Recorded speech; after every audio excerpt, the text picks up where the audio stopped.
चुनाव के बाद बेसहारा हो जाएंगे एकनाथ शिंदे और अजित पवार। नाना पटोले के दावे से मची अफरा तफरी। दरअसल आपको बता दें, महाराष्ट्र कांग्रेस प्रमुख नाना पटोले भाजपा और प्रधानमंत्री नरेंद्र मोदी के सबसे मुखर आलोचकों में से एक रहे हैं। वह फिलहाल महाराष्ट्र के अलग अलग सीटों पर पहुंचकर कांग्रेस पार्टी का प्रचार कर रहे हैं।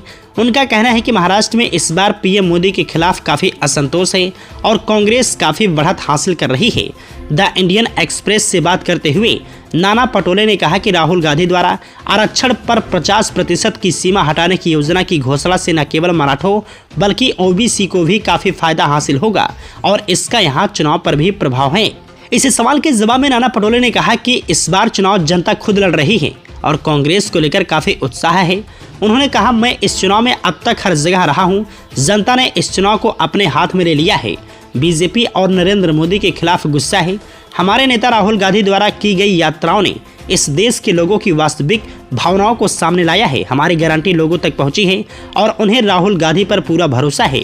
13 सीटों में से कांग्रेस उन सभी सीटों पर जीत हासिल करेगी जिन पर पार्टी ने चुनाव लड़ा है। कांग्रेस नेता नाना पटोले ने कहा कि इस बार खासकर युवा इस सरकार से नाखुश हैं। नरेंद्र मोदी जिस हिंदू मुस्लिम कार्ड को खेलने की कोशिश कर रहे हैं वह लोगों खासकर युवाओं को पसंद नहीं आ रहा है। लोग हिंदू मुस्लिम कार्ड पर नहीं बल्कि पिछले 10 वर्षों के मुद्दों को जानना चाहते हैं। आपने देखा होगा कि कांग्रेस और राहुल गांधी एजेंडा तय कर रहे हैं जबकि बीजेपी और नरेंद्र मोदी सिर्फ हमें जवाब दे रहे हैं।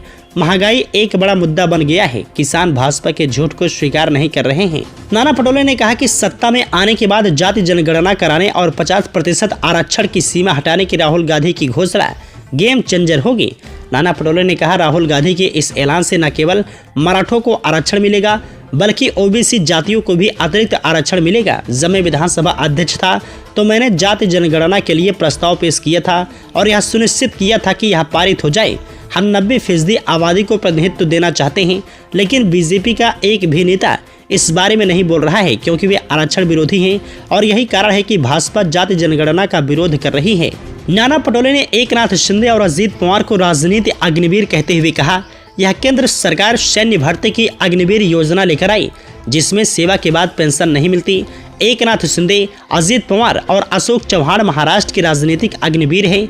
इस चुनाव के बाद वे बिना किसी सहारे के रह जाएंगे।